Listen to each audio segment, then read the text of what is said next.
नमस्कार दोस्तों। आज जो मैं आपके सामने अपनी कहानी प्रस्तुत करने जा रही हूँ वह उत्तराखंड की एक पुस्तक पंखुड़ी में पिछले महीने प्रकाशित हुई है। इस कहानी का शीर्षक है ऊंची उड़ान। ये कहानी है संध्या की, उसके सपनों की और उसे पूरा करने के लिए ली गई उसकी ऊंची उड़ान की। संध्या एक मध्यम वर्गीय परिवार की लड़की थी। पढ़ाई करना उसे अच्छा नहीं लगता था, लेकिन किसी तरह उसने 12वीं कक्षा तक पढ़ाई की थी। उसके बाद उसने पढ़ाई छोड़ दी। उसके माता पिता को चिंता भी हुई कि अगर उसने पढ़ाई नहीं की तो उसकी शादी ब्याह में अड़चन आएगी, लेकिन पढ़ाई के अलावा उसने कुकिंग, सिलाई और गाड़ी चलाना भी सीखा। उचित समय पर माता पिता ने उसके लिए लड़के की खोज की और उसकी शादी हो गई। क्योंकि उसकी शादी गांव में हुई थी जहां किसी प्रकार का कोई स्कोप नहीं था, इसलिए कुछ समय पश्चात वह अपने पति को समझाकर मनाकर शहर ले आई। शहर में आकर उसने और उसके पति पवन ने खूब मेहनत की, क्योंकि उसके परिवार में उसके सास ससुर भी नहीं थे, केवल एक देवर था। इसलिए गांव छोड़कर आने में कोई समस्या भी सामने नहीं आई। देवर छोटा था, इसलिए अपने कामकाज को बढ़ाने के साथ साथ उसकी देखभाल की जिम्मेदारी भी संध्या और पवन पर ही थी। हालांकि पवन भी अधिक पढ़ा लिखा नहीं था, परंतु उसके हाथों में जो हुनर था वह अच्छे से अच्छे पढ़े लिखे लोगों को भी फेल कर देता था।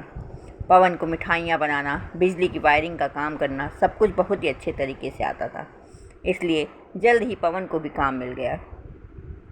उधर संध्या के हाथों में भी हुनर था।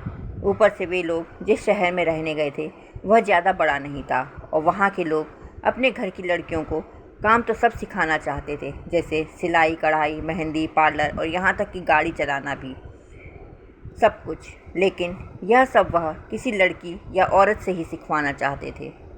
यह तो संध्या के लिए सोने पर सुहागा था।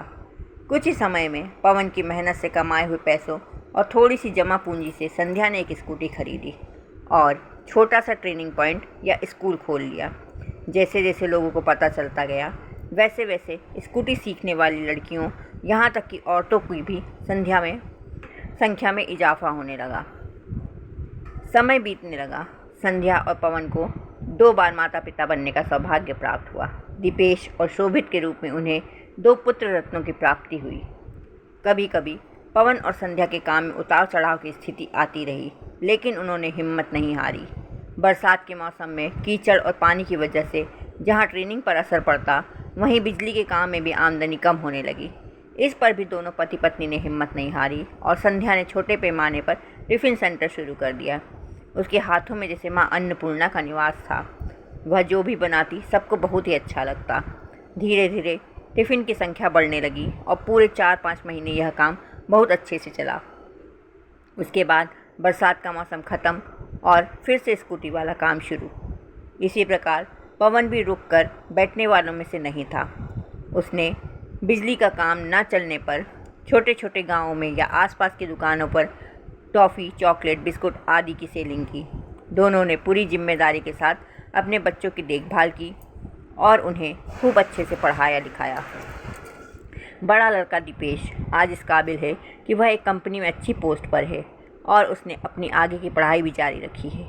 शोभित का कॉलेज का आखिरी साल है। दोनों भाइयों को पढ़ाई लिखाई के साथ साथ अच्छे संस्कार भी दिए। देवर की शादी कराई। आज उसका भी अपना परिवार है, उसकी पत्नी और उनके 2 बच्चे। संध्या और पवन ने ज़िंदगी में इतने अधिक उतार चढ़ाव देखे, लेकिन हिम्मत नहीं हारी और ईमानदारी से मेहनत से जुटे रहे। आज उसी का नतीजा है कि उनके पास किसी चीज़ की कमी नहीं है। उनका अपना घर है, गाड़ी है, सब कुछ है और सबसे बड़ी बात तो यह है कि वह दोनों बहुत ही सज्जन हैं। ज़रूरत पड़ने पर सबकी मदद के लिए सदैव तैयार रहते हैं। पवन अपने परिवार के साथ साथ संध्या के मायके पक्ष के लोगों का भी भरपूर सम्मान करता है और सभी की सहायता के लिए सदैव तत्पर रहता है। सबसे अच्छा उदाहरण तो यह है कि संध्या और पवन को लड़की की बहुत चाह थी कि उनकी भी एक लड़की हो, लेकिन ईश्वर की इच्छा। लेकिन इस बात का उन्हें कोई दुख नहीं है, क्योंकि संध्या के देवर की एक लड़की है और संध्या की बहन की भी एक लड़की है जो उसी के पास रहती है। वह उनका भरपूर ध्यान रखती है, उनके लिए सब कुछ करती है, यहाँ तक कि वह उनको पार्लर का कोर्स भी करवा कर यह शिक्षा देती है कि लड़कियों को भी अपने पैरों पर खड़ा होना चाहिए। किसी ने नहीं देखा कि वह कब कौन सा मंजर दिखा दे। इसलिए अगर लड़के या लड़की के हाथ में हुनर है, उसे कुछ भी आता है, तो वह बड़ी से बड़ी परिस्थितियों का भी सामना कर सकता है। इसकी सबसे बड़ी मिसाल वह खुद है। उसने कभी हार नहीं मानी, कभी वह थकी नहीं, निरंतर आगे बढ़ते रही। संध्या की उड़ान को, उसके हौसले को सलाम है।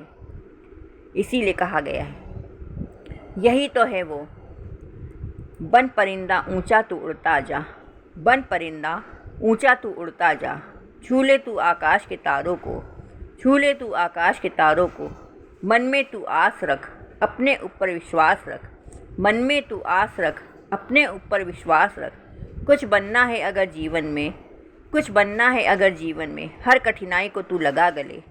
न डर तू न मर तू, न डर तू न मर तू, चल जिंदगी की हर डगर पर तू, चल जिंदगी की हर डगर पर तू, बस कुछ कर गुजर तू, दुनिया भी दे मिसाल।